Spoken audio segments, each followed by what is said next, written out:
Well, here to break down the win for us is sports analyst Brandon Robinson. Okay, Brandon. What's up, guys? Hey, welcome back. Hey.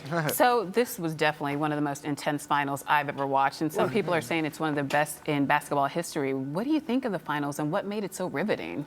Chef Curry with the shot, boy. Yeah. Was that a rap lyric that you quoted? You know, the Reverend Drake. But no, in all seriousness, I mean, it was riveting because you kind of had a David and Goliath story. You had Steph Curry, a young man trying to achieve his dream, a second-generation NBA ball player. His dad, Dell, played in the NBA. And, of course, you can't forget Riley Curry, more popular than her dad these days.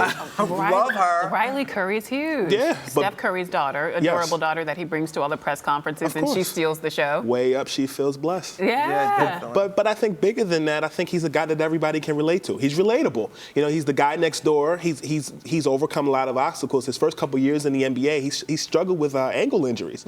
So during the NBA lockout season, he worked on his handles a lot and just his overall floor general skills. You know, Vegas did have the Golden State Warriors projected to win the series, but if all things are equal, the Cavaliers did have a chance to win had Kyrie Irving and Kevin Love, members of the Big Three, not been hurting out. And LeBron James really was heavily dependent on a lot to carry the Cavaliers to a win. And Shannon, you mentioned something about that. You thought the injuries played a role in the Cavs not winning. I mean, even LeBron busted his head on a camera and he was bleeding at one point. And I know a lot of people were asking him about those injuries and if he was still confident they would pull it off. And he said he was the best player in the world and he was confident that he could still do it. This is what LeBron James said. He blurred the lines of confident and arrogant, you know. But when the greats, you know, Michael Jordan, Kobe Bryant, and some of those other names, you listen if they say they're great. But when your back is up against the wall, what do you expect them to say? Do you expect them to say, "Yeah, we're gonna lose"? But okay, but he didn't have to go that far. Again, he blurred that line. So how do you think this loss will affect that statement now? Well, you know, it's interesting. You being Ohioan from Cincinnati went to Kent State, correct? Yeah, that's okay. right. So Ohio has this thing where, you know, they haven't won championships in a while. Right. The last time the city of Ohio, or the city of Cleveland, won an NBA championship, more specifically, was before the Super Bowl was called the Super Bowl. It was the NFL championship when the Cleveland Browns won a championship. Before the Super Bowl was called the Super Bowl. Before I was born. That's a long time ago. But I digress. Bigger than that, I think it serves some humble pie. Right. Those segmented pieces, obviously Kevin Love can't opt out of his contract this season. He'll most likely stay. Kyrie's coming off of knee surgery. He hurt his kneecap in game 1. I think it kind of gives him that hometown boy, humble pie presentation going forward, because, you know, he did misspeak. And I think people still, it was almost like they weren't necessarily cheering for Golden State. They were betting against Cleveland. And I think that some people feel that, you know, LeBron can be a bit arrogant. He needed to be brought down a peg. Let's talk about what this means for Steph Curry and the Golden State Warriors. Now, this was their first finals win in 40 years, which is a huge deal for the franchise. What does that mean for Steph Curry, though? Because like you said, before this series, he wasn't a household name. As a result of this series, he's become a household name. What will that mean for him? Well, number one, and what will that mean for endorsement deals? Endorsement deals, he has a contract with Under Armour already, but I think the Family Guy thing is really something, not the TV show, the Family Guy as far as the image. You know, his wife is expecting. He has that American boy image, his smile, he's welcoming. His jersey can't stay on the racks in the NBA store. I think, you know, in a generation where people often say it's a fatherless generation, particularly for African-American males, I think it sends a good message that you can be cool, you can play ball, you can be in Drake rap songs. And I think that it's cool to be a great dad. I think it sends a positive message, and he's winning. Winning cures all. But some people didn't like the fact that he kept bringing his daughter around because they wanted to get really into some hard questions and ask him.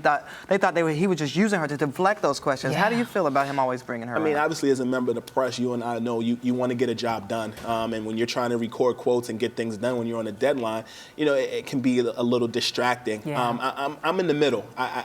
Me, myself, being a child prodigy in the business, I can see how distractions can make media people not want to. You know, Riley Curry was a distraction. Right, she was a distraction. But for a lot of people, she was a welcome distraction. Sure. I thought she was cute. Yeah, you thought she was adorable. Now, she's going to get her own endorsement deals, too. Yeah, they might build a Disney franchise around that little one. Riley Curry line. So going forward, walking into this finals, who were you betting on? I had my prediction as the Cleveland Cavaliers winning. You did? I did. Okay, so did you have any money on that?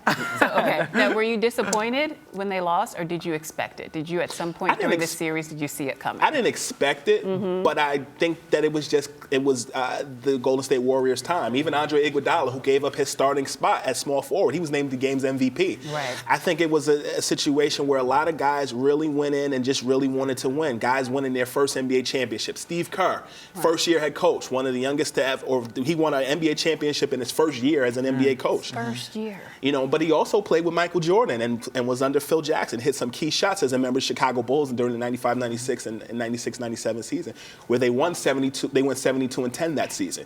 The Golden State Warriors won 67 games this year. Steph Curry broke a lot of records. Yeah. So I think the biggest moves of the offseason last year was surely LeBron James returning to Cleveland and Steve Kerr coming as coach of the Golden State Warriors. And a lot of people have said this gave the Cleveland Cavaliers an opportunity to work out all the kinks. So next year they will bring home a ring. What do you think? I don't think a lot of people said that. I think you said that. You said that. Just me.